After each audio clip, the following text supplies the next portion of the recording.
A mulher extraordinária que a história imortalizou como Golda Meir veio ao mundo como Golda Movish, em um dia marcante, o 3º de maio de 1898, na deslumbrante Kiev, então joia da Ucrânia sob o domínio do Império Russo. Seu pai, Moshe Movish, cujo nome soa como eco de uma época de transformações, era um homem de trajetória fascinante. Soldado do exército czarista e estudioso em uma das mais prestigiosas yeshivás, a de Slonim, cidade belarussa que respirava tradição e sabedoria judias. Mas foi no ofício da marcenaria que ele encontrou sua verdadeira vocação, moldando madeiras como quem esculpe destinos. Ao seu lado, Bluma Neidit, mulher de força serena, completava o casal que sonhava com uma família numerosa. E não foi diferente.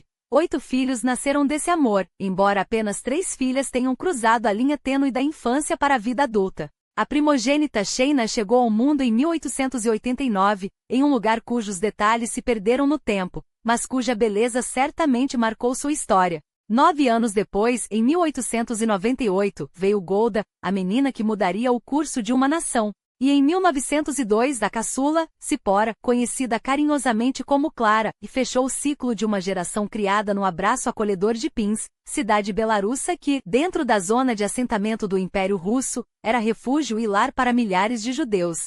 Aquele território, delimitado séculos antes como espaço permitido para a vida judaica, era um mosaico de culturas e resistências. E foi ali, entre as paredes de uma casa onde 3 gerações se entrelaçavam, a avózi, a mãe Bluma e a irmã mais velha Sheina, que Golda testemunhou cedo as tensões e os afetos que moldam uma família. Sua avó, figura imponente, trazia consigo as memórias de Kiev e uma autoridade que muitas vezes chocava com a delicadeza de Bluma. A pequena Golda, aos 5 anos, já carregava nas costas a responsabilidade de cuidar da irmãzinha Zipora, enquanto Sheina, então com 12, vivia uma adolescência marcada pela pobreza e por sonhos que ultrapassavam os limites do lar. Mas o ano de 1903 traria uma virada drástica. Moshe, percebendo os ventos de violência que sopravam contra os judeus, os pogroms, aqueles surtos de ódio que incendiavam cidades inteiras, decidiu levar a família de volta a Pinsk. A escolha não poderia ter sido mais oportuna. Em abril daquele ano, a cidade tremia sob a ameaça de um massacre iminente. Moshe agiu rápido, barricou portas com tábuas grossas, enquanto Sheina, apesar da juventude, empunhava uma faca de cozinha, pronta para defender os seus. Golda, abraçada à irmãzinha, foi levada para o andar de cima, onde vizinhos solidários as protegeram até a tempestade passar. Aqueles momentos de terror gravariam na menina uma lição que jamais esqueceria. O mundo podia ser cruel, mas a resistência era uma escolha. Não demoraria para que Moshe tomasse uma decisão ainda mais ousada. Como milhares de judeus russos, ele viu na América a promessa de um recomeço. Partiu primeiro sozinho, para preparar o terreno. Trabalhou incansavelmente economizando cada centavo, até que pudesse trazer o resto da família. Enquanto isso, do outro lado do oceano, o coração de Bluma batia no ritmo das cartas que chegavam, ou não chegavam. Mas a distância não silenciou os ideais que fervilhavam em casa. Sheina, já uma jovem de espírito rebelde, mergulhou de cabeça nos círculos políticos que discutiam o futuro do povo judeu. Entre as vozes que ecoavam, 2 correntes ganhavam força. O sionismo, defendido com paixão por figuras como Theodor Herzl, que sonhava com o Estado judeu na Palestina, então sob domínio otomano, e o socialismo, que prometia a igualdade em um mundo dividido por classes. Herzl, após o pogrom de Kishinev, havia escrito ao secretário colonial britânico Joseph Chamberlain, propondo até mesmo um território temporário na Uganda. A ideia não prosperou, mas a chama do sionismo já ardia. Enquanto isso, na Rússia czarista, o descontentamento com o regime de Nicolau II alimentava revoltas. Judeus, muitas vezes vistos com desconfiança tanto pela aristocracia quanto pelos trabalhadores, encontravam no socialismo uma bandeira comum. Sheina, dividida entre o sonho sionista e a luta de classes, tornou-se uma líder entre os jovens de Pinsk. Sua influência sobre Golda foi profunda. Eram as conversas inflamadas, os livros proibidos, as aulas clandestinas de escrita e aritmética que moldavam a mente da irmã mais nova. Quando Herzl faleceu em 1904, aos 44 anos, Sheina vestiu luto como quem perde um farol. Golda, então com 6, observava tudo em silêncio, absorvendo cada gesto, cada palavra. A família, já abalada pelas tensões políticas, viu Sheina romper definitivamente com as expectativas maternas. Bluma, temerosa das represálias do Estado, tentava frear a filha, mas era tarde. A jovem havia escolhido seu caminho. E sem saber, estava pavimentando o da irmã. que um dia se tornaria uma das maiores líderes do século XX. O destino, porém, não esperava por Golda, ela é que o perseguia. Quando Maurice Movich pisou em Nova York, em 1906, o ar da liberdade queimava mais que o vapor dos navios no porto. Maurice ele se rebatizou como quem apaga o passado com um traço de tinta. As mãos calejadas do trabalho na ferrovia tremiam ao escrever a carta que mudaria tudo. Cheguei. Agora é a vez de vocês. Sheina, com as filhas ao lado, embarcou em uma odisseia que começaria em Viena, onde o luxo dos cafés contrastava com a urgência dos documentos falsos de Golda, e terminaria no porão de um navio rumo ao desconhecido. Somente uma mãe e filhas russas repetiam aos fiscais, enquanto o Atlântico engolia suas pegadas. Quebec os recebeu com neve e promessas. O trem que os levou a Milwaukee em junho de 1906 não carregava apenas malas, levava o futuro de uma menina de 8 anos, cujos olhos já mediam um mundo além das janelas embaçadas. Golda não chorou ao deixar a Europa Oriental para trás. Em seu lugar, uma curiosidade ávida pulsava, como se pressentisse que aquele solo estrangeiro seria o palco de sua própria revolução. Milwaukee não foi gentil de início. O bairro judeu da Fourth Street era um refúgio apertado entre fábricas e sonhos. Bluma, exausta, abriu uma pequena mercearia, J. Blue, onde o cheiro de pão ranzinza se misturava ao suor do trabalho. As irmãs mais novas, finalmente na escola, eram a prova viva de que a América poderia ser generosa. Mas Sheina sentia o peso das expectativas como uma armadura. A People's Relief Society, PGMS, que deveria acolhê-la, a tratava como uma intrusa.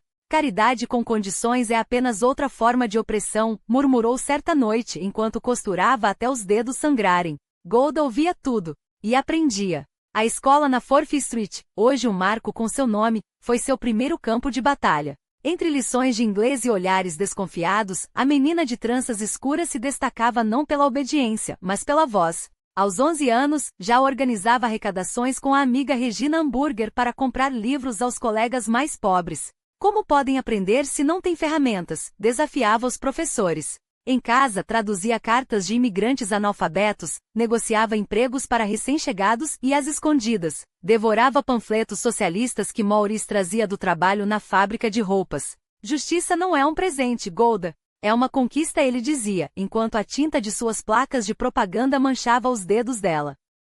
O zionismo ardia em sua família como um segredo compartilhado. Sheina e o pai, em reuniões clandestinas da Poale Zion, falavam de uma pátria que ainda não existia. Golda, aos 14, não apenas ouvia, agia. Distribuía jornais, coletava doações, discutia Marx com operários 2 vezes mais velhos. Quando se formou na escola primária como oradora da turma, em 1912, seus pais sonhavam com um noivado vantajoso. Uma moça inteligente demais assusta os homens, advertia Bluma. Mas Golda já havia escolhido outro caminho. A North Division High School, onde o conhecimento era sua arma e o futuro, uma página em branco. Sheina, porém, não resistiria à pressão por muito tempo. A tuberculose a levou a Denver em busca de ar puro e talvez, de uma vida menos asfixiante. Casou-se com Shammai Cord, um homem gentil, mas velho demais para seus sonhos. Não repita meus erros, escreveu a irmã em uma carta amarelada. Golda leu entre linhas, não se curve. E então, em fevereiro de 1913, ela fugiu. Não de trem, para o trem. Com uma mala surrada e a teimosia como bússola, desembarcou em Denver, onde os Korn, uma família de pins, a acolheram como quem reconhece uma alma irmã. À noite, entre jantares regados a debates políticos na casa dos Korn, Golda descobria que a revolução também se faz à mesa. De dia trabalhava em uma loja de departamentos, onde aprendeu que até o capitalismo tinha rachaduras por onde escorria a esperança. Foi ali que conheceu Maurice Meyerson, um pintor de placas de 21 anos com mãos de artista e ideais de lutador. Ele a levou a comícios, ela o ensinou a sonhar em voz alta. Você não é como as outras garotas, ele murmurava. Não quero ser, respondia ela, enquanto planejava seu retorno a Milwaukee, desta vez em seus próprios termos. Seus pais, resignados, aceitaram sua volta em 1915. Desde que termine os estudos, impuseram. Golda sorriu. Ela sempre cumpria suas promessas, mas no seu próprio ritmo. Formou-se em 1916, enquanto a Europa se desmanchava em trincheiras. As cartas de Maurice falavam de amor, as notícias dos jornais de guerra. Mas Golda já olhava além, para as greves em Chicago, para os refugiados judeus que chegavam em ondas desesperadas, para o futuro que ela sabia, não seria escrito por homens em gabinetes. mas por mulheres como ela que ousavam pegar a caneta. Não era apenas uma militante, era uma visionária com as mãos na terra e os olhos no horizonte. Enquanto Maurice se perdia nos números de um livro-caixa em Tel Aviv, Golda cavava sulcos na terra árida de Meliavia, o kibbutz que a adotará após 2 rejeições e uma terceira votação conquistada à força de teimosia. Não era só sobre ser aceita, era sobre provar que uma mulher de saias compridas e discurso afiado podia segurar uma enxada tão firme quanto um rifle. E ela o fez. Sob o sol implacável do Vale de Jezeel, suas mãos, antes acostumadas a empilhar livros na biblioteca de Milwaukee, aprenderam a colher laranjas, a ordenhar vacas, a erguer barracões com madeira e suor. Enquanto os homens do kibbutz cochichavam que trabalho de mulher era lavar roupa ou cozinhar, Golda organizava assembleias noturnas à luz de lampiões, onde discutia Marx, o sionismo socialista e a urgência de um Estado judeu que não fosse só para judeus, mas por judeus, e acima de tudo com mulheres. Maurice, porém, murchava na sombra dessa luz. A malária o consumia, sim, mas era a distância entre eles que o envenenava. Ele, o homem que a esperara anos nos Estados Unidos, agora se sentia um estranho na própria vida enquanto Golda debatia com Ben-Gurion nos corredores da Histadrut ou desafiava Katznelson a incluir as trabalhadoras nas decisões do movimento. Você prefere seus discursos a mim? Acusou certa noite a voz embargada pelo quinino e pela amargura. Golda não respondeu com palavras. No dia seguinte, levou-o até o campo recém-arado onde, entre fileiras de trigo, as mulheres de Meliavia cantavam em Yiddish enquanto trabalhavam. Aqui disse, apontando para o horizonte onde o sol beijava as colinas da Galileia, não há espaço para ciúmes. Só para revolução. E revolução ela fez. Em 1923, quando os homens da Histadrut riam da ideia de um conselho feminino, para quê? As mulheres já têm os homens para representá-las. Golda subiu numa mesa do salão de assembleias e berrou. E quem representa as mulheres quando os homens estão ocupados sendo heróis? O silêncio que se seguiu foi quebrado apenas pelo rangido das cadeiras enquanto os líderes do movimento laborista sionista se entreolhavam, desconcertados. Ben-Gurion, sempre astuto, viu ali não uma ameaça, mas uma aliada implacável. Você quer poder? Desafiou. Então tome, respondeu ela, estendendo a mão não para um aperto, mas para selar um pacto. O Conselho das Trabalhadoras nasceria, e Golda seria sua voz e sua espada. Mas a espada cortava nos 2 sentidos. Enquanto ela tecia alianças com os gigantes do movimento, Maurice afundava. A malária o deixará frágil, a solidão, amargo. Em 1928, quando Golda foi eleita secretária do Conselho das Mulheres, o primeiro órgão do gênero na Palestina, ele embalou suas poucas roupas e voltou para os Estados Unidos, levando consigo o fantasma de um casamento que nunca coube nos sonhos dela. Você escolheu a terra, não a mim, escreveu numa carta que chegou cheirando a tinta e derrota. Golda guardou o papel no bolso do vestido de algodão grosso, o mesmo que usava para trabalhar nos campos, e seguiu adiante.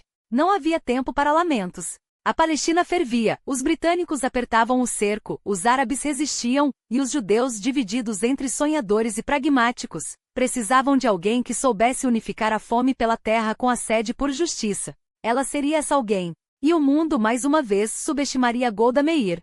Até que fosse tarde demais para pará-la. A vida em Jerusalém não era um jardim de rosas, era um campo de batalha disfarçado de terra prometida.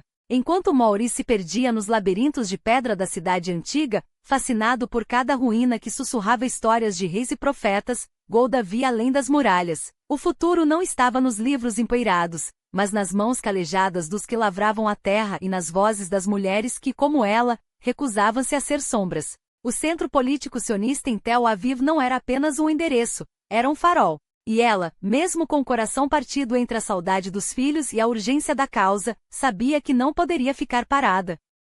Em 1924, a família Meir ganhou um novo membro, Menachem, um menino de olhos vivos como os da mãe, herdeiro da teimosia do avô materno e da resiliência que só quem carrega o peso de um sonho coletivo conhece. Mas a alegria durou pouco. A cooperativa Solel Bone, onde Golda trabalhava como se cada tijolo colocado fosse um ato de resistência, cambaleava sob o peso das dívidas. Os salários atrasavam, os olhares de desconfiança se multiplicavam e os abutres, aqueles que lucravam com o desespero alheio, eram recebidos com nojo. Não aceitamos carniceiros aqui, diziam os membros do kibbutz, e Golda, com as mãos ainda marcadas pelo trabalho no campo, concordava em silêncio. Mas a frustração a corroía. Em 1925, ela escreveu a Maurice com uma mistura de raiva e ternura: voltei por um tempo. Levei 6 crianças comigo. Monia, minha querida, não aguento mais ver você assim.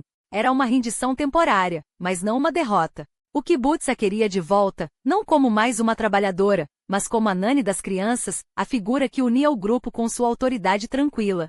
E Golda, que jamais recusaria um chamado que a aproximasse da terra, aceitou. Mas Jerusalém ainda a puxava. A cidade era um imã. Lá estavam seus pais, agora instalados em Herzliya, norte de Tel Aviv, onde o mar apagava por um instante a poeira da luta. Lá estava Sara, sua filha, nascida em maio de 1926, um raio de luz em meio ao caos. E lá também estava a escola particular onde Golda lecionava inglês, um trabalho que lhe permitia respirar entre uma reunião política e outra. Ensino como se cada palavra fosse uma semente, confessava às amigas. Mas as sementes que ela realmente queria plantar estavam em outro lugar. Em 1927, a oportunidade chegou disfarçada de desafio. David Remes, líder sindical e estrategista afiado, a procurou com uma proposta: tornar-se secretária-geral do Conselho das Mulheres Trabalhadoras. Não era um cargo, era uma trincheira. O conselho, ligado à Histadrut, era o braço feminino da resistência operária, um espaço onde as vozes das mulheres judeus e árabes, sim, elas também estavam lá, apesar das tensões, podiam ecoar. Golda aceitou sem hesitar. Se eles querem uma secretária, terão uma general, murmurou para si mesma enquanto arrumava as malas para voltar a Tel Aviv. Mas a mudança tinha um preço. Deixar os filhos, mesmo que temporariamente, era como arrancar pedaços de si. É assim que se constrói uma nação? Perguntava-se às 3 da manhã, enquanto escrevia cartas que nunca enviava. Maurice, cada vez mais distante, mergulhada em seus próprios demônios, pouco entendia daquele fogo que consumia a esposa. Os boatos sobre suas infidelidades se espalhavam como fumaça, e Golda, com a dignidade de quem sabe que a história não será escrita por fofocas, ignorava. O casamento é uma batalha, mas a guerra é pela Palestina, respondia secamente quando questionada. Seu novo posto no conselho foi um terremoto silencioso. Ela transformou reuniões burocráticas em assembleias de guerra, onde se discutia desde creches para filhos de operárias até greves contra os britânicos. Não somos um clube de chá, somos um exército, declarava, enquanto organizava debates que atraíam centenas de judeus, árabes, socialistas, todos espremidos em salões superaquecidos, onde o cheiro de café turco se misturava ao de suor e determinação. A Histadrut, o poderoso sindicato que era o esqueleto do futuro Estado judeu, notou. E em 1932, quando os 2 maiores partidos socialistas de Palestina se fundiram no MAPAI, Partido dos Trabalhadores da Terra de Israel, Golda estava lá, costurando alianças com a precisão de uma cirurgiã. Mas o mundo não esperava. Em 1933, enquanto ela viajava pelos Estados Unidos em uma missão desesperada por fundos, precisamos de dinheiro como precisamos de ar, repetia aos doadores relutantes. Adolf Hitler subia ao poder na Alemanha.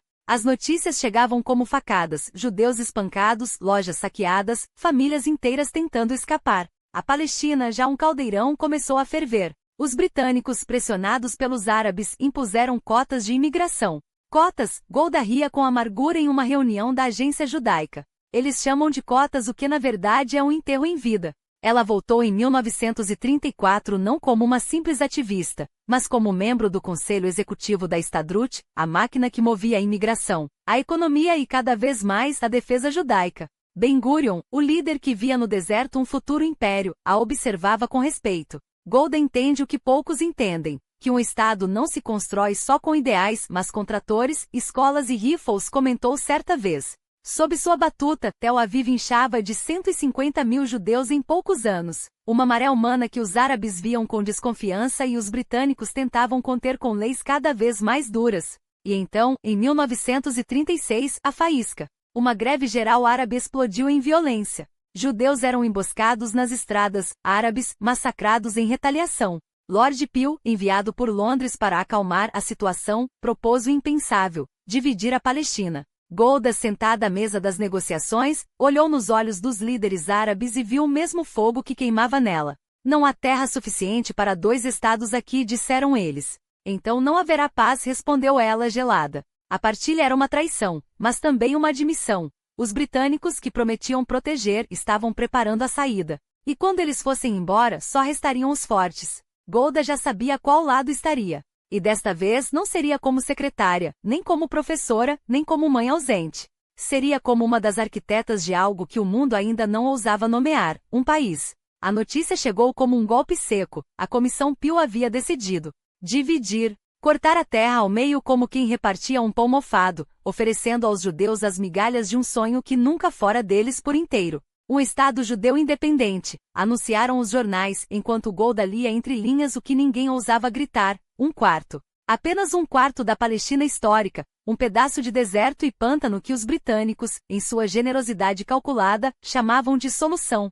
O resto? Anexo à Transjordânia, como se a história dos judeus pudesse ser empurrada para as margens de um mapa desenhado por outros. Ben-Gurion vibrou. Para ele, era o primeiro passo a um pé na porta da história. Aceitamos, declarou enquanto os mapas eram estendidos sobre mesas de reunião em Zurique, no 20º Congresso Sionista. Mas Golda conhecia o preço daqueles traços no papel via os rostos dos que seriam deixados para trás, os que já não tinham tempo para esperar por promessas. Os números não mentiam: 75 mil judeus em 5 anos. Uma gota no oceano de sangue que a Europa se tornará. E depois? Silêncio. Portas fechadas. Nenhum imigrante além da cota, decretou Chamberlain em 1939, enquanto Hitler engolia a Áustria e a Tchecoslováquia como quem mastiga uvas podres. Ela não chorou. Não havia lágrimas para desperdiçar. Em vez disso, Golda agiu. No Mossad Lealiabet, a sombra que salvava vidas, ela teceu rotas secretas, comprou passagens falsas, sussurrou senhas em portos escuros.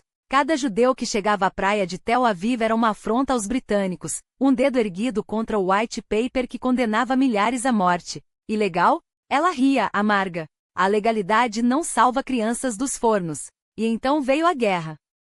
Quando as notícias de Varsóvia chegaram, o gueto em chamas, os corpos empilhados como lenha, Golda soube que não havia mais espaço para a diplomacia. Os britânicos, aqueles mesmos que prometiam proteção, agora racionavam comida e munição enquanto o eixo avançava sobre o norte da África. Eles vão tomar o Egito, murmuravam os mapas. Depois virão por nós. Em Haifa, ela treinou mãos trêmulas para segurar rifles, transformou professores em soldados, mães em espiãs. A Haganá, ainda clandestina, crescia como erva daninha entre as rachaduras do mandato britânico. E quando, em 1942, os rumores do Holocausto se tornaram certezas, 6 milhões de vozes caladas, Golda não pediu permissão. Reuniu Ben-Gurion e Sharet em uma sala abafada e disse o que todos temiam ouvir: não há mais tempo. Não há mais Britain. Só a nós. A decisão estava tomada. A guerra pela terra não seria mais uma discussão em congressos distantes. Seria sangue. Seria fogo. E Golda estaria na linha de frente, não como espectadora, não como secretária, mas como aquela que acende o pavio. Mas a vitória no papel não era vitória na terra. Enquanto as Nações Unidas traçavam linhas em mapas, os árabes de Palestina já afiavam suas facas. E quando os primeiros tiros ecoaram em Jerusalém, não foram disparos de celebração, foram os estampidos de uma guerra que Golda sabia que viria. Ela não esperou por ordens. Não esperou por permissão. Em dezembro de 1947, enquanto os líderes árabes juravam jogar os judeus ao mar, Golda já estava em movimento. Reuniu os comandantes do Haganá, aqueles homens de olhos cansados e mãos calejadas, andou entre eles como uma profetisa de aço. Não vamos morrer como ovelhas. Não vamos recuar como covardes. Se eles querem guerra, terão guerra. Mas será nossa guerra nas nossas condições. E então, com uma caneta que pesava mais que qualquer arma, assinou a ordem que transformaria a autodefesa em insurgência, a mobilização total. Os britânicos, aqueles que outrora prometeram um lar, agora observavam com desdém enquanto seus postos avançados eram incendiados e suas patrulhas emboscadas. Bevin, o mesmo homem que negou 100 mil vidas judias, agora via seus soldados sendo arrastados para um conflito que não queriam mais travestir de neutralidade. Deixem que se matem, murmuravam nos corredores de Whitehall. Mas Golda não dava a eles o luxo da indiferença. Cada ataque ao Haganá era respondido com 2 vezes mais força. Cada aldeia árabe que se tornava base para milícias era cercada, sufocada, forçada a escolher entre a rendição ou a fuga. Não há terra para 2 povos em guerra, ela repetia. Só há terra para os que estão dispostos a sangrar por ela. E então veio o dia em que até os britânicos entenderam que seu tempo havia acabado. Em 14 de maio de 1948, às 16 horas, David Ben-Gurion declarou o nascimento de Israel. Mas quem orquestrou o momento? Quem garantiu que quando a bandeira azul e branca fosse hasteada, houvesse um exército, mesmo que improvisado, para defendê-la? Golda. Sempre Golda. Enquanto os rabinos rezavam e os políticos discursavam, ela estava nos porões do quartel-general, distribuindo rifles enferrujados a meninos que mal tinham barba, ensinando mulheres a atirar, transformando fazendeiros em soldados. Não temos tanques. Não temos aviões. Mas temos isto, ela disse, apertando um revólver na mão de uma jovem de 17 anos. E temos a certeza de que se morrermos, não será de joelhos. As legiões árabes avançaram no dia seguinte. Egito, Síria, Jordânia, Iraque, exércitos regulares blindados, artilharia. Contra eles 30.000 judeus, metade sem treinamento, um terço sem armas decentes. Os estrategistas estrangeiros davam a Israel 2 semanas. Golda deu a eles uma lição. Enquanto Tel Aviv era bombardeada, ela percorria as trincheiras com um colete à prova de balas que nunca usava e um cigarro apagado entre os dedos. Recuar? Para onde? Ela desafiou um comandante hesitante. Para o mar? Então lutaremos na água. Se afundarmos, afundaremos como nações, não como refugiados. E quando a maré virou, quando os egípcios foram detidos em Negev, quando a legião árabe de Abdullah foi expulsada de Jerusalém Ocidental, quando os sírios recuaram em pânico, ninguém se surpreendeu ao ver Golda no centro da tempestade. Não como uma figura decorativa, não como uma símbolo, mas como a mulher que, em meio ao caos, encontrou um rádio quebrado, consertou-o com as próprias mãos e transmitiu a ordem que salvou o kibbutz de Yad Mordechai: segurem. Não importa o custo. Segurem. Porque para Golda Meir, a independência não era um documento assinado em Nova York. Era cada centímetro de terra conquistado com unhas e dentes. Cada criança judia que pela primeira vez em 2000 anos, poderia dormir sem o pesadelo da expulsão. Cada soldado que ao cair, sabia que seu sangue não seria em vão. E quando, meses depois, os canhões finalmente silenciaram e as fronteiras, ainda sangrentas, foram traçadas, não houve triunfo em seus olhos. Apenas uma determinação fria, quase sobrenatural. Começamos, ela disse a Ben-Gurion. Mas isto não acabou. Porque Golda sabia, nações não nascem de tratados. Nascem de mulheres e homens que diante do abismo, escolhem pular, e arrastar o destino com elas. A terra que ela pisava ainda tremia sob o peso das cicatrizes.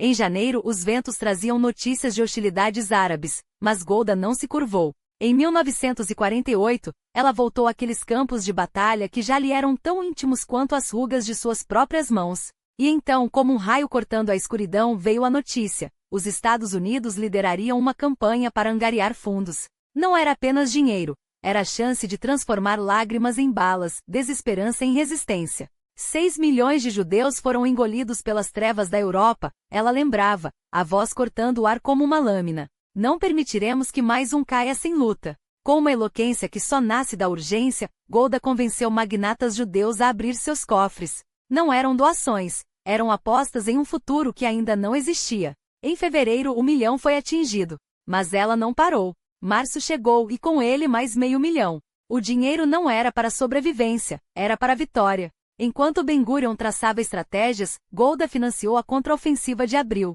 E quando Jerusalém, sufocada pelo cerco, respirou novamente, foi porque ela havia quebrado as correntes com força de vontade e cheques assinados. Mas a guerra não era só de armas. Era de palavras, de alianças, de jogos de poder. Em maio, ela se sentou frente a frente com o rei Abdullah, que sorria enquanto sugeria que os judeus esperassem apenas alguns anos. Golda ouviu, mas não se dobrou. Em 14 de maio, quando a independência foi declarada em Tel Aviv, seu nome já estava gravado na história. Não como uma assinatura em um documento, mas como a mão que segurou a caneta enquanto o mundo assistia. E então, quando o sangue ainda secava nas ruas, veio o chamado de Moscou. A União Soviética, que havia sido aliada contra os nazistas, agora via em Israel uma peça no tabuleiro da Guerra Fria. Stalin, o homem que um dia ordenou o extermínio de judeus, agora os cortejava. Golda, com sua diplomacia de aço, soube jogar. Em setembro de 1948, ela pisou no Kremlin não como uma suplicante, mas como uma estrategista. Molotov falava de comércio, ela falava de sobrevivência. Os soviéticos prometeram armas. Não por generosidade e por cálculo. Mas Golda não se importava com os motivos. Ela queria resultados. Enquanto os tanques soviéticos rumavam para o Oriente Médio, ela pensava nos milhões de judeus ainda presos atrás da cortina de ferro. Em uma sinagoga de Moscou, entre sussurros e olhares furtivos, ela viu o medo estampado nos rostos daqueles que sonhavam com Israel. Vocês não estão sozinhos, disse, e suas palavras ecoaram como uma promessa. Quando voltou a Jerusalém em março de 1949, não era mais apenas a mulher que havia levantado fundos ou negociado com reis. Era a ministra que construiria um país. E Israel precisava de casas, de empregos, de uma nação que não fosse apenas um mapa, mas um lar. 30.000 moradias ela decretou, e o deserto começou a florescer. Enquanto o Knesset debatia leis, Golda agia. Enquanto o mundo hesitava, ela exigia. Porque para ela, cada tijolo colocado, cada família abrigada, cada soldado armado era uma resposta aos que duvidavam. Sim, nós existimos. E não vamos desaparecer. Não era apenas sobre construir casas ou pavimentar estradas. Era sobre tecer os fios de uma nação que se recusava a ser esquecida. Enquanto diplomatas trocavam palavras em salas climatizadas, Golda Meir falava a linguagem que o mundo entendia. Resultados. 30.000 moradias não era um slogan. Era uma promessa cravada no solo árido, transformada em terra fértil pelo suor de quem acreditava. E quando ela voltou aos Estados Unidos, não foi como uma mendiga, mas como uma arquiteta do futuro. Investir em Israel não é caridade, dizia aos líderes da comunidade judia, os olhos brilhando com a convicção de quem já vira o deserto florescer. É apostar em um povo que não sabe o que é desistir. Cada dólar aqui se multiplica em esperança, em segurança, em um amanhã que nós criamos. O cheque de 15 bilhões não era um pedido, era um convite. Garantido por títulos do governo, repetia, enquanto os números dançavam nos papéis como soldados em formação. 15 anos de retorno certo, porque Israel não é um risco. É a única certeza nesta região. Mas o preço da certeza era alto. Enquanto ela negociava em Nova York, em Tel Aviv, as ruas gemiam sob o peso da austeridade. A imigração não parava, judeus da Europa, do Oriente, chegavam com malas cheias de sonhos e estômagos vazios. Não temos tempo para lamentar a pressão, ela cortava, as mãos cravadas na mesa. Ou construímos agora, ou morremos de fome amanhã. E construíam. Enquanto o mundo discutia teorias, Israel erguia hospitais, escolas, uma rede de proteção social que não deixaria ninguém para trás. Até que a vida cobrou seu preço. Primeiro Maurice. O coração dele parou, o dela continuou batendo, mas com uma cicatriz nova. Não houve tempo para luto. Semanas depois, um atentado abalava seus aliados, e a sombra da violência se estendia como uma mancha sobre o futuro que ela tentava costurar. 19 horas por dia, murmuravam os assessores preocupados. Ninguém aguenta isso. Golda apenas ajustava os óculos e respondia: a história não espera por quem está cansado. E seguia adiante, costurando com leis o que os inimigos tentavam rasgar com balas. O Seguro Nacional não era um programa, era um escudo. Nenhuma mãe deve escolher entre pão e remédio, decretou, enquanto os ortodoxos rangiam os dentes e os conservadores torciam o nariz. Nenhuma criança deve crescer sem saber que este país é dela. E quando os trabalhadores venceram em 1953, não foi uma vitória partidária. Foi a prova de que Israel não seria apenas um refúgio, mas uma sociedade justa, ou não seria nada.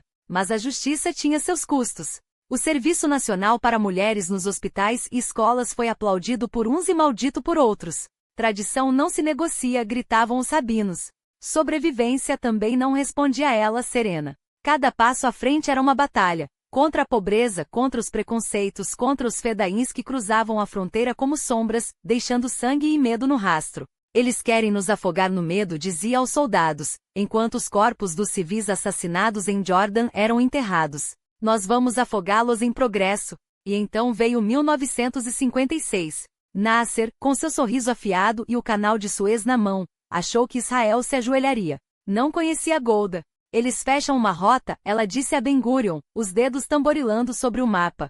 Nós abrimos outra. A operação não foi apenas militar, foi um recado. Em 4 dias o Sinai era deles. Gaza também. O mundo tremeu. Agora eles vão nos chamar de agressores, previu Charette, o rosto pálido. Golda apenas sorriu fria. Prefiro ser chamada de agressora do que de vítima. Mas ela sabia, a vitória não era nas areias do Sinai, mas nas salas de negociação. E quando as potências exigiram a retirada, não foi uma derrota. Foi um xadrez. Nós mostramos do que somos capazes, disse a ONU, a voz firme. Da próxima vez, não precisaremos provar, porque Israel não era apenas um país. Era uma ideia. E Golda Meir não era apenas uma líder. Era a mão que empurrava a história para frente, mesmo quando o mundo tentava puxá-la para trás. O mundo podia oferecer conselhos vazios, considerem recuar do Sinai em troca de promessas, como se a segurança de Israel fosse moeda de troca em um mercado de ilusões. Golda Meir sabia, direitos não se negociam.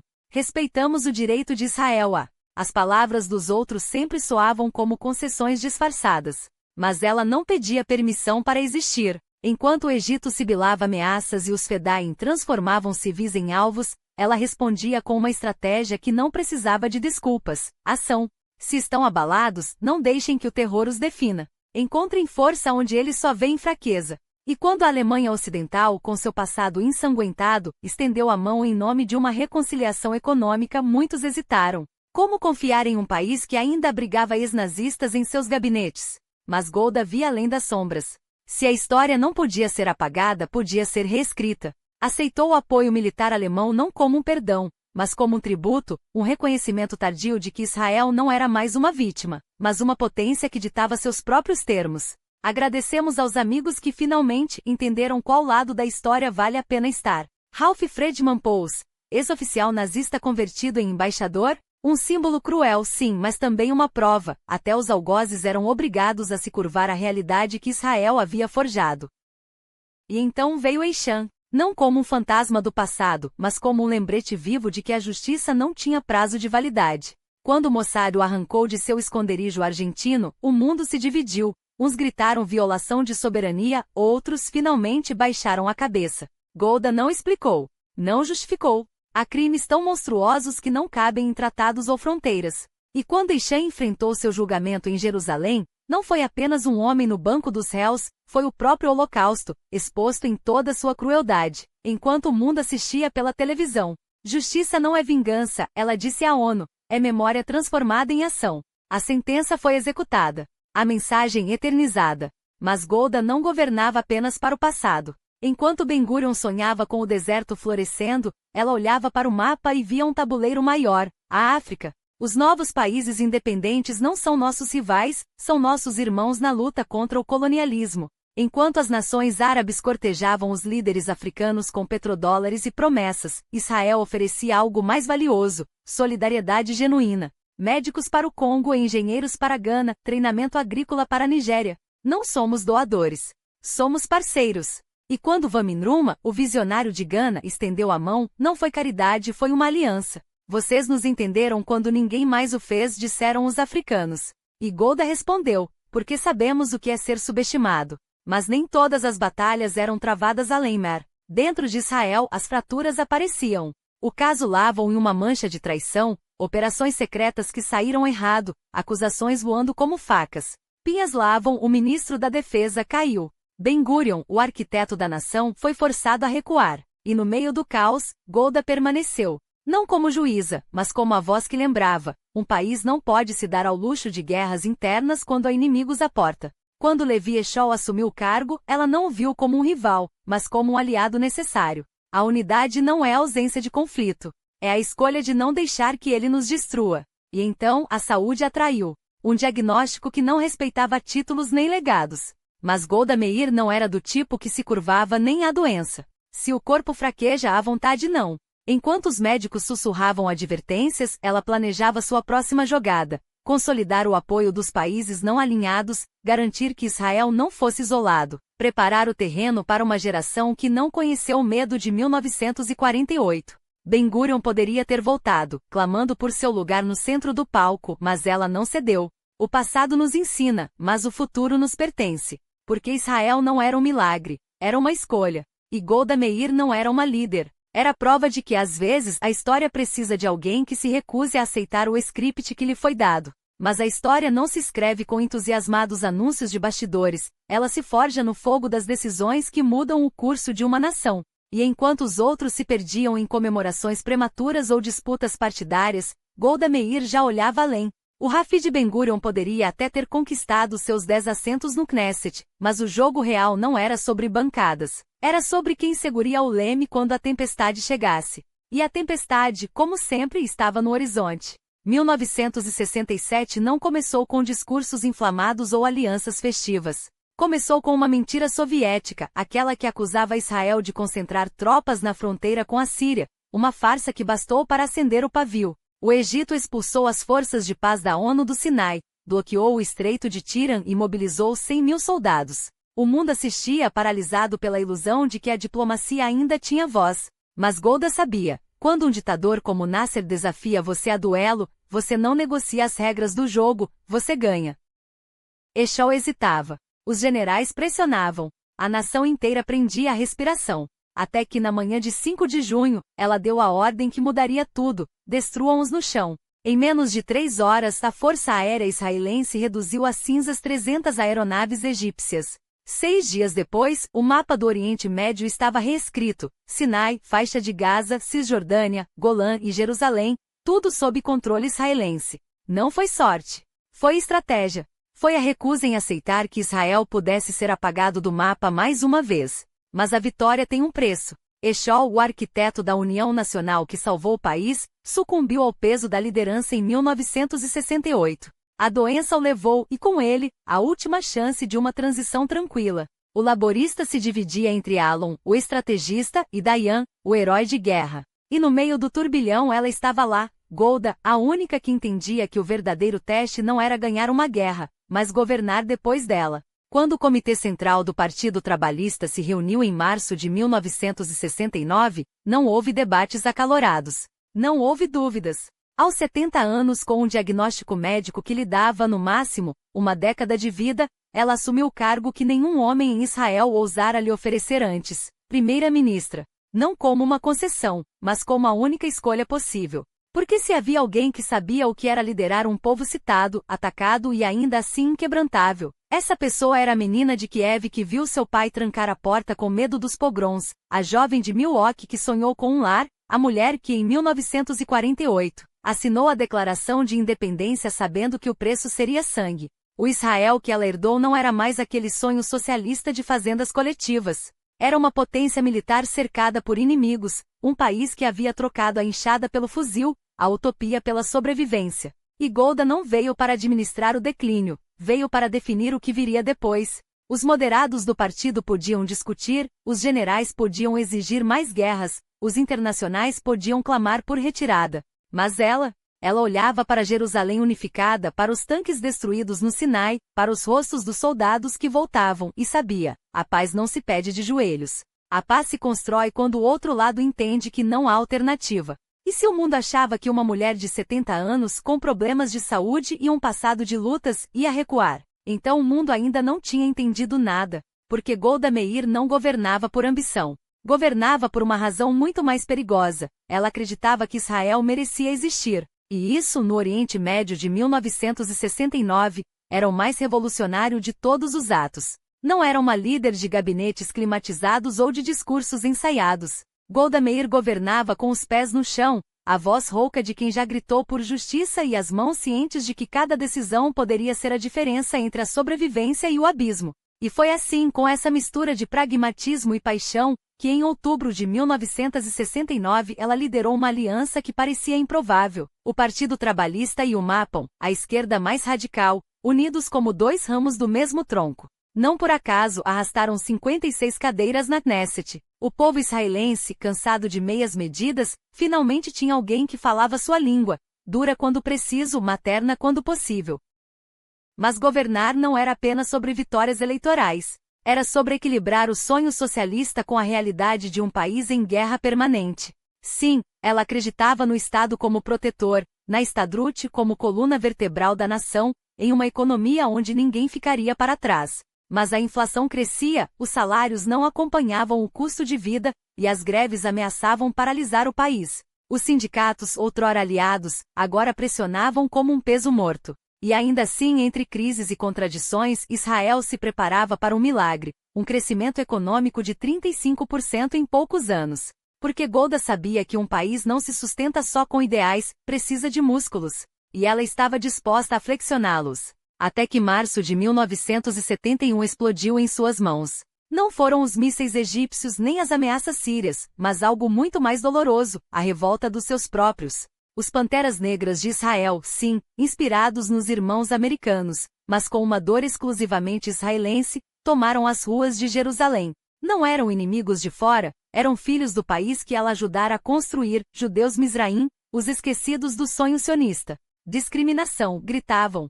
Segunda classe, acusavam. E o pior, tinham razão. Porque enquanto os Askenazim da Europa Oriental ditavam as políticas, os judeus do norte da África e do Oriente Médio viviam em guetos de pobreza, seus filhos sem futuro, suas vozes abafadas. Golda ouviu. E pela primeira vez hesitou. Não por fraqueza, mas porque aquela era uma ferida que ela mesma ajudara a abrir. Em 1948, quando Israel nasceu, os Mizraim foram trazidos às pressas, jogados em campos de tendas, tratados como peças de um quebra-cabeça que ninguém sabia montar. Eles não falam em Yiddish, logo não são judeus de verdade, diziam os burocratas. Como se a judiaria fosse uma questão de sotaque. Agora, aqueles jovens incendiavam sua efígie, exigiam sua renúncia, ateavam fogo no escritório do primeiro-ministro. E ela, a mãe de Israel, via-se obrigada a escolher, reprimir ou reconhecer. Escolheu a verdade. Não com lágrimas, mas com ações. Investimentos em educação, moradia, oportunidades. Porque Golda Meir não governava para ser amada, governava para que Israel sobrevivesse. Mesmo que isso significasse admitir que o país que ela amava tinha falhado com parte de seus filhos. Enquanto isso, do lado de fora, o mundo conspirava. Arafat, com seu lenço palestino e discurso inflamado, ganhava espaço na ONU. Os soviéticos armavam egípcios e sírios como se estivessem distribuindo doces. Os americanos, com Nixon à frente, jogavam xadrez com Israel como peão. E o Plano Rogers? Uma piada. Devolvam as terras de 1967, e terão paz, diziam. Como se a paz fosse um troco a ser dado em troca de território. Como se os árabes, depois de décadas jurando jogar Israel ao mar, fossem de repente virar amigos porque um papel foi assinado. Golda riu. Não com desdém, mas com a ironia de quem já enterrou muitos sonhos para manter outros vivos.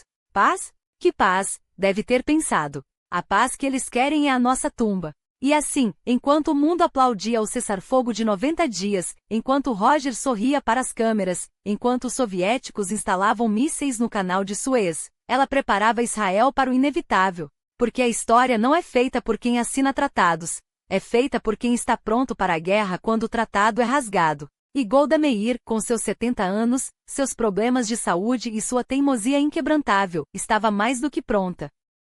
O chão tremia sob os pés de Golda, mas não por fraqueza, por uma determinação que só quem já viu a guerra de perto conhece. Ela se aproximou de Moshe Dayan, seu ministro da defensa, aquele rival carismático cujos óculos negros escondiam mais do que apenas um olho perdido em batalha. Não entendo de estratégias militares, admitiu sem pudor, porque sabedoria não é saber tudo, mas saber em quem confiar. E Dayan, o general adorado pelas tropas, respeitava o jogo político tanto quanto ela respeitava o peso de um fuzil. Israel não precisava de uma líder que dominasse manobras táticas, precisava de uma matriarca que soubesse quando apertar o gatilho da história. Então veio setembro de 1970, e o mundo perdeu Nasser, o farol do pan-arabismo. Em seu lugar, Anwar Sadat, com seu sorriso de professor e suas promessas de paz, desde que Israel se retirasse de todas as terras conquistadas em 1967. Retirada total? Golda ri baixinho, como se a ideia fosse um insulto disfarçado de diplomacia. Ah, Sadat, você quer que entreguemos o Sinai, as colinas de Golã, Jerusalém, e depois? O que impede o Egito de usar esses mesmos territórios para nos esmagar da próxima vez? Ela não era ingênua.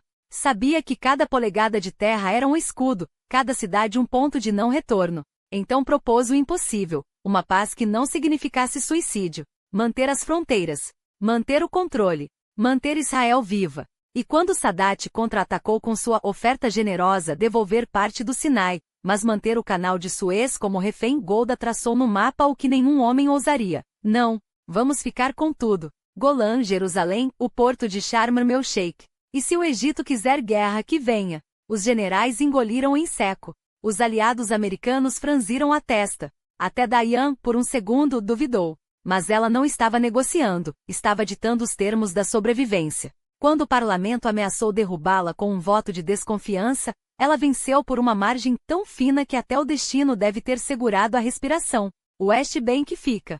Gaza, aqui uma pausa calculada. Gaza podemos discutir. Não era concessão. Era estratégia. Porque Golda sabia que algumas terras valiam mais pelo que se perdia do que pelo que se ganhava. Os árabes clamavam por aqueles territórios como se fossem deles por direito divino. Que fique com a Jordânia, ela decretou fria. Hussein é nosso melhor aliado entre eles, mesmo que não saiba ainda. O rei Jordano, herdeiro de Abdullah, aquele que fora assassinado por palestinos em 1951, ironia que Golda nunca esqueceu, dançava na corda bamba entre a lealdade aos irmãos árabes e o medo de terminar como seu avô. Quando a Fatah sequestrou 4 aviões em Dawson's Field e explodiu-os em solo jordano, Hussein não teve escolha, ou esmagava os palestinos ou perdia o trono. E quando a Síria marchou para salvar os Fedaim, foram os caças israelenses que rasgaram o céu de Amã, parando os tanques sírios a tiros.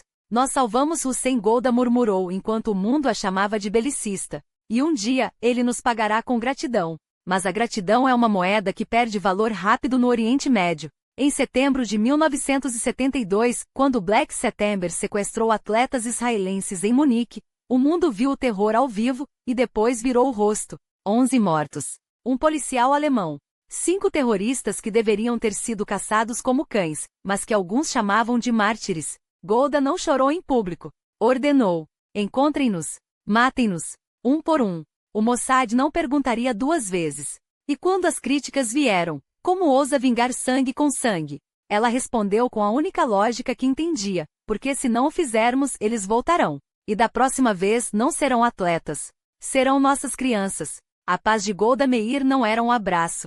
Era uma trincheira. E ela cavaria até o último dia. Enquanto o mundo sussurrava sobre direitos e nações, Golda Meir não se deixava distrair por discursos floridos ou promessas vazias. Todos nós estamos juntos nisto, diziam os palestrinos, enquanto suas lideranças teciam alianças com quem jurava jogar Israel ao mar. Respeitamos seu direito a um Estado, ecoavam vozes internacionais. As mesmas que se calavam quando foguetes eram disparados contra civis ou quando crianças israelenses eram alvo de bombardeios. Ela conhecia aquele jogo. Sabia que por trás das palavras doces, espreitava a mesma sede de sempre. Não a coexistência, mas a erradicação. E então veio maio. Um mês que deveria ser de renovação, mas que para Golda foi mais um capítulo na guerra sem fim. 4 anos à frente de um país que respirava entre facas e promessas, e ainda assim, mesmo com a economia em ascensão, com o apoio militar americano fluindo como um rio, com índices de aprovação que faziam inveja a qualquer líder ocidental, ela sabia, a verdadeira batalha não era nos gráficos, mas na areia.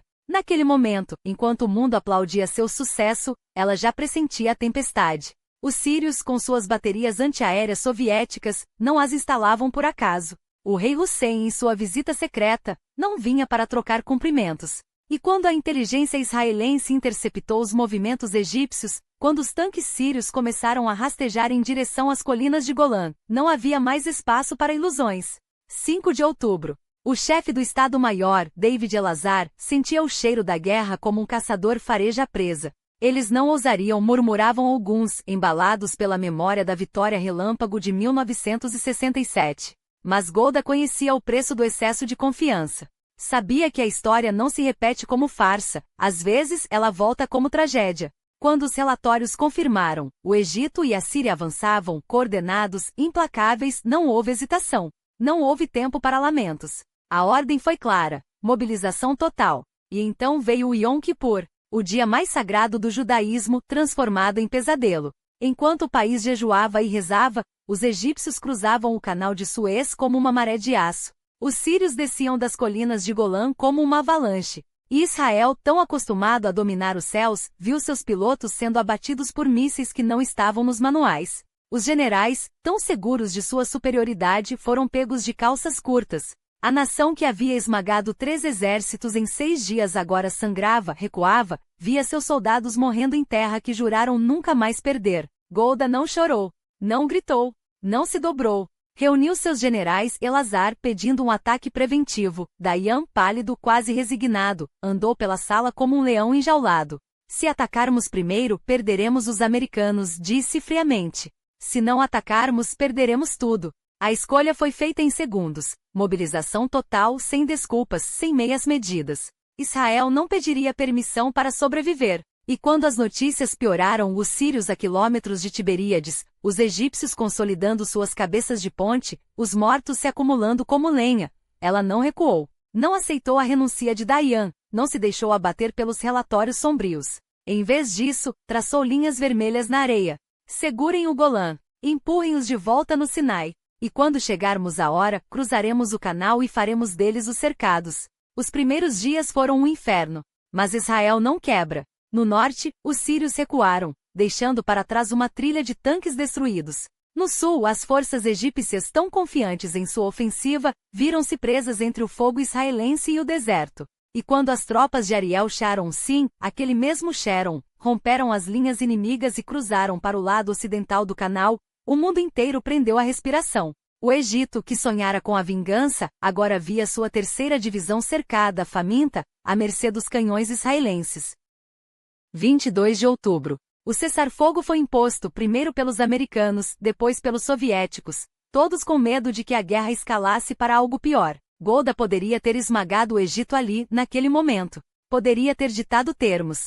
Mas ela sabia, a vitória não era apenas militar, era política. Era garantir que, da próxima vez, o preço para atacar Israel fosse tão alto que ninguém ousasse pagar. E assim, quando Sadat, humilhado mas ainda de pé, aceitou as propostas de paz, quando Kissinger e Nixon pressionaram por negociações, Golda não sorriu, não comemorou. Olhou para os números, 2.688 soldados mortos, milhares de feridos, um país que quase foi varrido do mapa, andou até a janela. Nós ganhamos, disseram-lhe.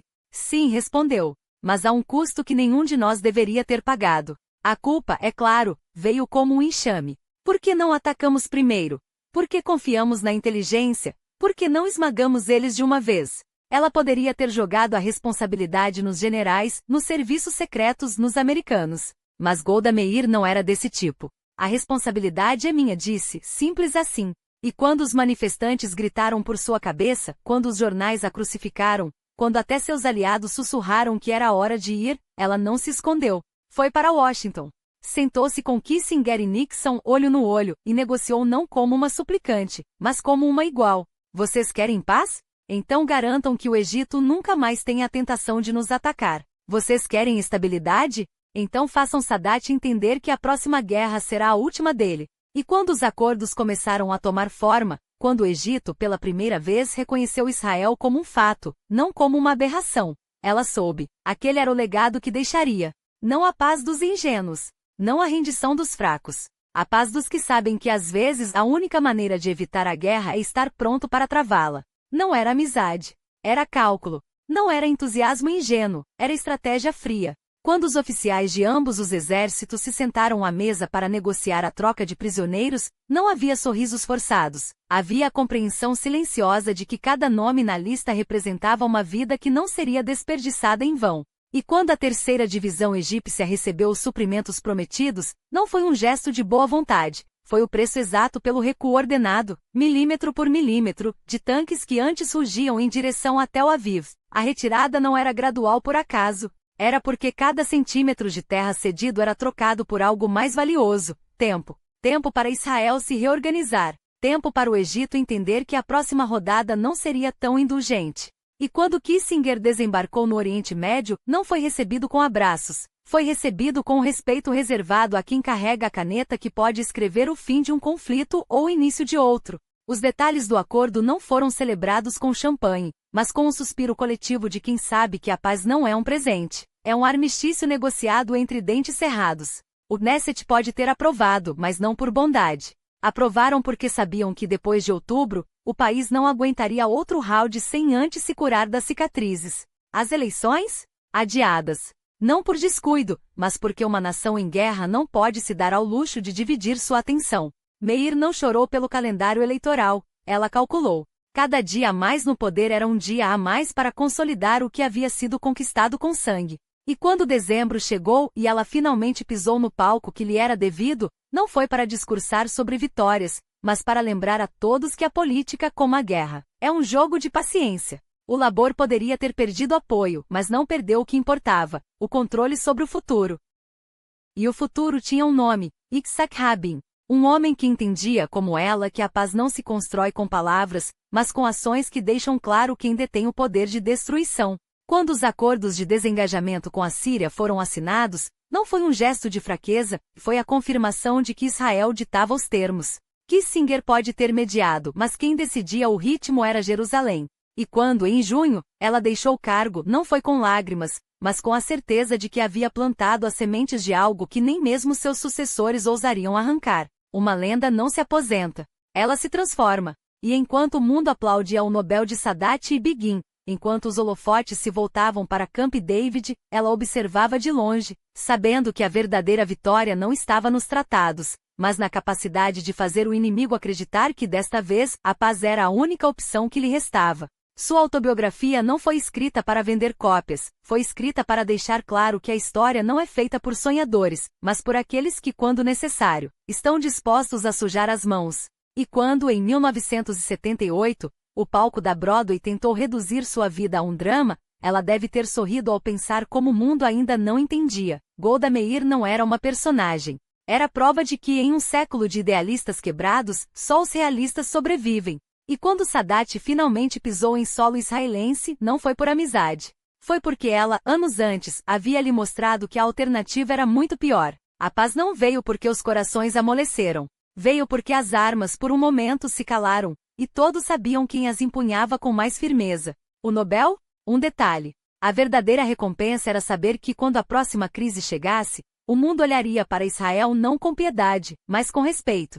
Porque ela havia ensinado a todos uma lição que nenhum tratado poderia apagar. A paz dos fortes não é um ideal, é uma imposição. Mas não foi apenas na guerra que ela provou seu valor. Antes mesmo de se tornar a Dama de Ferro do Oriente Médio, Golda Meir já esculpia seu legado nos bastidores do trabalho e da justiça social. Ministra do Trabalho nos anos 1950, não construía apenas políticas, construía futuros. Enquanto outros discutiam teorias, ela erguiu moradias, teceu redes de proteção social e transformou a desesperança em oportunidade. Não era caridade. Era estratégia. Porque um país forte não se mede apenas pelo poderio militar, mas pela capacidade de fazer seus cidadãos se levantarem pela manhã com propósito. E quando o mundo a chamou para o palco internacional? Não foi por acaso. 10 anos no serviço exterior não foram um currículo, foram um aviso. Cada acordo que facilitou, cada crise que desarmou com palavras antes que as armas falassem, era mais uma peça no tabuleiro de um jogo que ela já dominava antes mesmo de sentar à mesa. Os Estados Unidos não enviavam ajuda militar por bondade.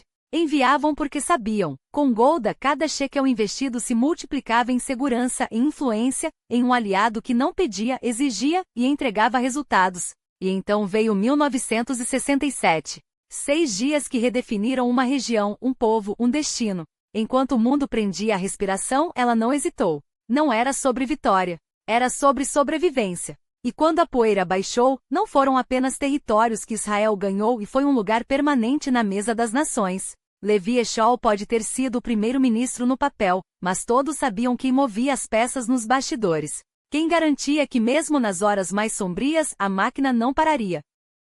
Até que outubro de 1973 chegou como um soco no estômago. Yom Kippur não foi apenas uma guerra e foi uma traição da inteligência, uma falha no sistema que ela havia ajudado a construir. E no entanto, mesmo quando as críticas a cercaram como lobos, mesmo quando o peso da nação parecia esmagá-la, ela não se curvou. Não por orgulho, por princípios. Porque um líder não é medido pelos erros que comete, mas pela capacidade de se levantar quando o chão treme, e fazer o mundo tremer junto. E então, 1978. Camp David. O impossível tornado real. Begin e Sadat podem ter assinado os papéis, mas foi o fantasma de sua determinação que pairou sobre aquela mesa. Porque paz para ela nunca foi um acordo, era um armistício entre iguais. Não havia flexibilidade quando o que estava em jogo era a existência de um povo. Não havia concessões quando o preço era a dignidade. Alguns chamaram de intransigência. Ela chamava de sobrevivência. E enquanto os homens ao seu redor negociavam fronteiras, ela já enxergava além, um futuro onde Israel não precisaria pedir permissão para existir, onde as mulheres não precisariam provar que podiam liderar, apenas o fariam, onde o ouro do século XX não estaria em tratados frágeis, mas na certeza de que quando a história fosse escrita, seu nome estaria gravado não como uma exceção, mas como a regra. O legado? Não está nos livros. Está no fato de que até hoje, quando a tempestade se aproxima, o mundo ainda se volta para Jerusalém não com piedade, mas com um respeito que só se conquista quando se mostra, sem desculpas, que a força não é um privilégio dos homens, e a paz não é um favor que se implora, é um direito que se toma.